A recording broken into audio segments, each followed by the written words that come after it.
Hi, my name is Tony Hwang. I am a state legislator in the Connecticut General Assembly representing portions of Fairfield and Trumbull. We have just voted on a bipartisan jobs initiatives bill, one of which I'm very proud that we have finally begun the tasks of helping our Connecticut businesses toward the goal of creating more jobs. While I'm sensitive that we have begun the task, I respect and recognize that we have so much more to do. And in touring with so many small businesses and companies in our community, I've learned that we need to do more to help our small local businesses.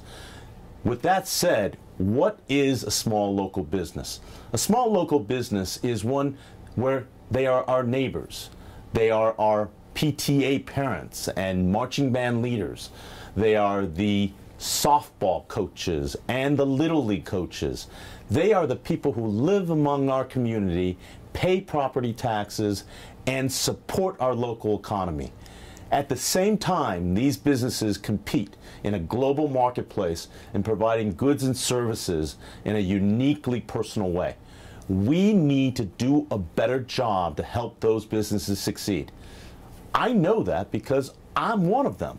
I'm a realtor in our local community. I am a small business owner. I believe that we need to do a better job in government by easing government regulations in the context of fees and taxes. We also need to create a better environment to have our services be available to our community. At the end of the day, a small business owner is a sole proprietor. Whether they have 2 to 25 employees, they own and run their own businesses. We need to support those businesses because they are the engine of our growth. We in the legislative body have not considered laws and legislation to help that niche market succeed. I hope that you will join me in helping small businesses by communicating to me your needs and interest. On a second arena, we are looking at workforce development.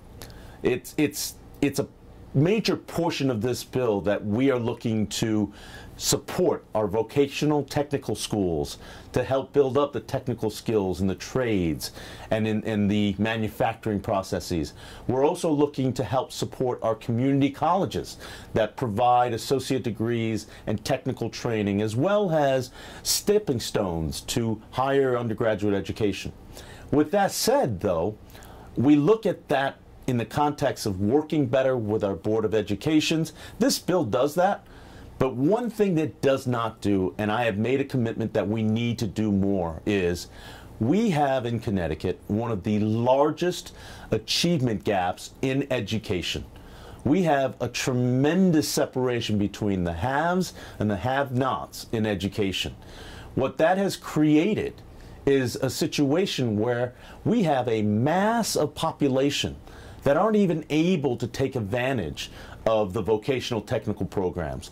They're not able to take advantage of the community college stepping stones that we just talked about. Most of those educated or getting the subpar education in our cities, within our state, don't even proceed to get to that level of education.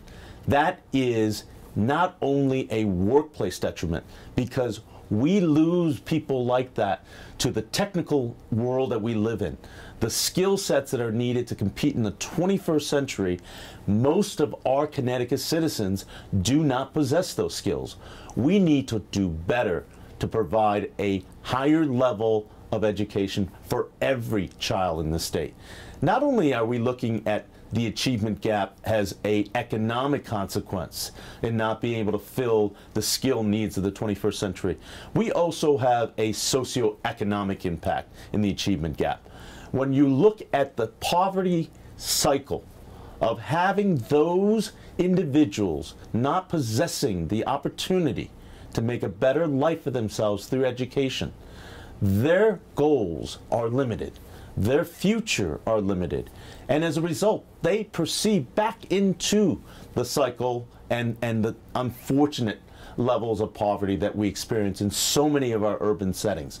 We need to do a better job in educating everyone in our state to ensure that they have an opportunity to live the American dream, to get the education, has a great level playing field in this economic growth that we have as a potential in this state. I hope you'll join me, and if you have questions and input and suggestions, I would welcome you to contact me on my website. It's www.TonyHwang.com. And again, I thank you very much for listening to me. Have a good day.